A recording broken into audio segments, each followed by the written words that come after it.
I'm going to explain today on a lot of. I see this question a lot comes up about. Well, I don't have the space or the property to do a big garden or whatnot. I don't either. I think we're sitting on right at 2 acres, a little over 2 acres, and it's two houses on that, and it's buildings and sheds and you name it. We don't really have the space either. We got one spot that's actually in the yard, in the actual yard. We don't have the space for it either. Now, these power lines are a great place to put a garden or a deer food plot if you got the patience for it. Because this is a piece of new ground I have not used before. We just always bush hogged it. It's part of our hunting property. We always just bush hog it and let it be. And you got to use a little common sense too. I need to do a video on how I pick my little spots out, but I'll brush on it real quick.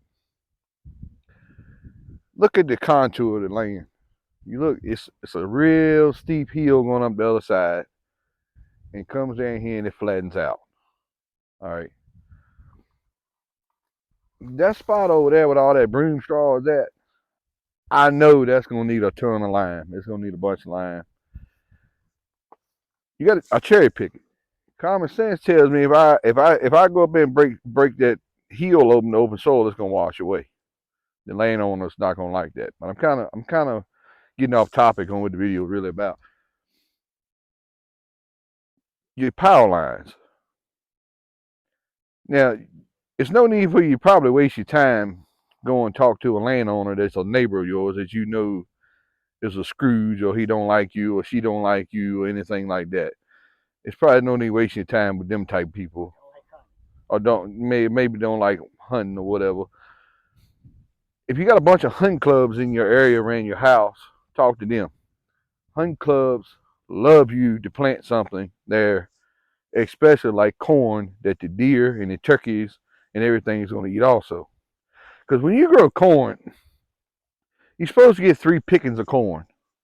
Your top ear is going to be your best ear, and then it's basically backwards of tobacco. It's basically backwards. Your biggest leaves come off the bottom, but your most expensive ones comes off the top. But it's basically backwards of corn. You start at the top and work your way down.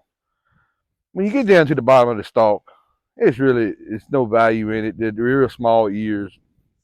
You're really no good. What I do with them, I throw them out on the ground. Before I bush hog it or disc it, I throw them ears back on the ground for the wildlife because they're no value to me. They're real small. Nobody wants them little bitty ears, and a lot of times worms get them, eat most of what's there anyway.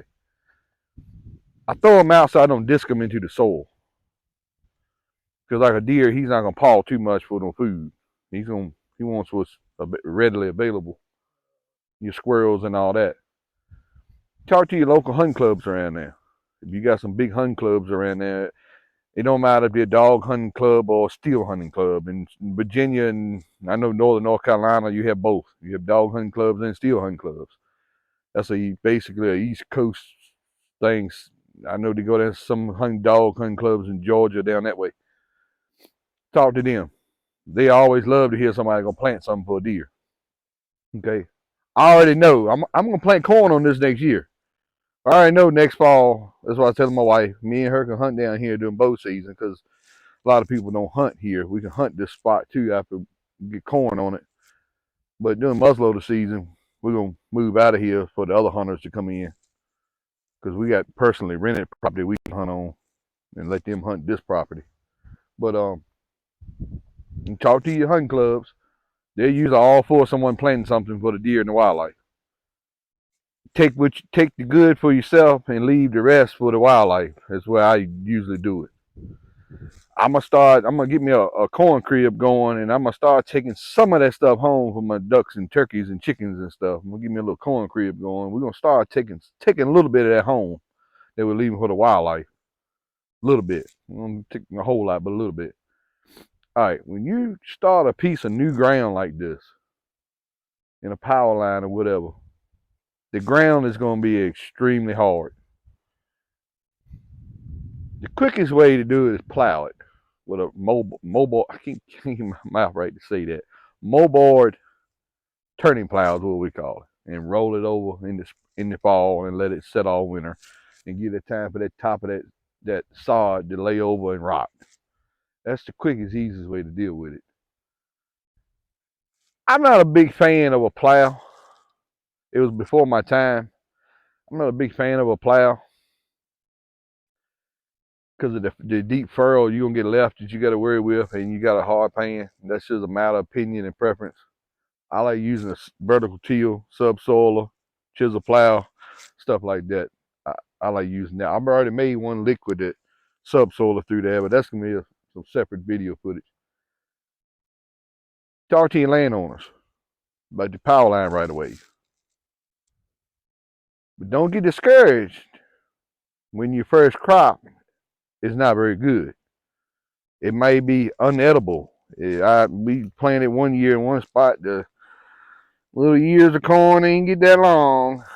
Heard you ain't been around. I ain't get discouraged.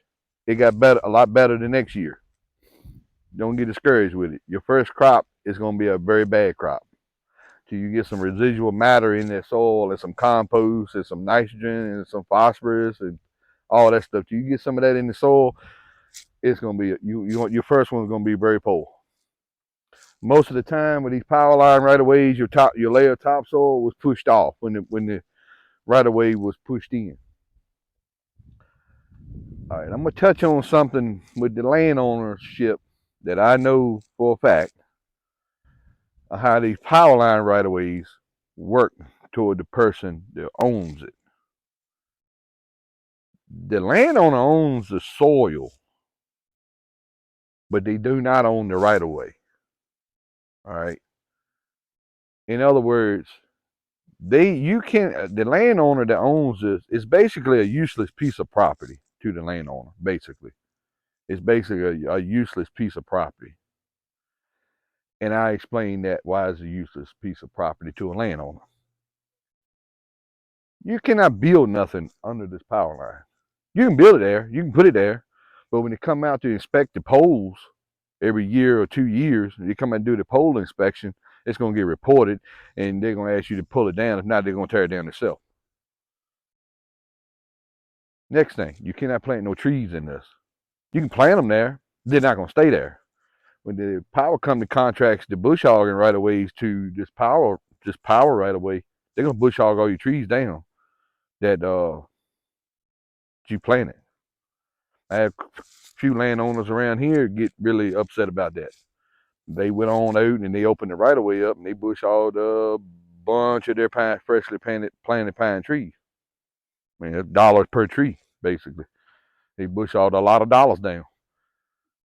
But that power line right of way is almost a useless piece of property to a landowner. We had one landowner here that went out of his way to keep another one off his property because he didn't want it there because he's already had, let's say, 20% of his property was already tied up in the power line right of ways. Some of that I got up right behind my house that I garden on, that's part of what he owns. And someone else built a house and they wanted to tie in off one of the power lines that was on his property and be making another power line right away. And he took that to the extreme. I'm walking in the woods behind us. But he took that to the extreme and made him go under the ground with it. Who's behind me? There's something pretty big walking behind me. And you have to leave anyway. Right away for him to drive down. Yeah, you gotta have a right. They're gonna make a right of way somewhere to get to this to mow it, to bush hog it, one way or the other. All right.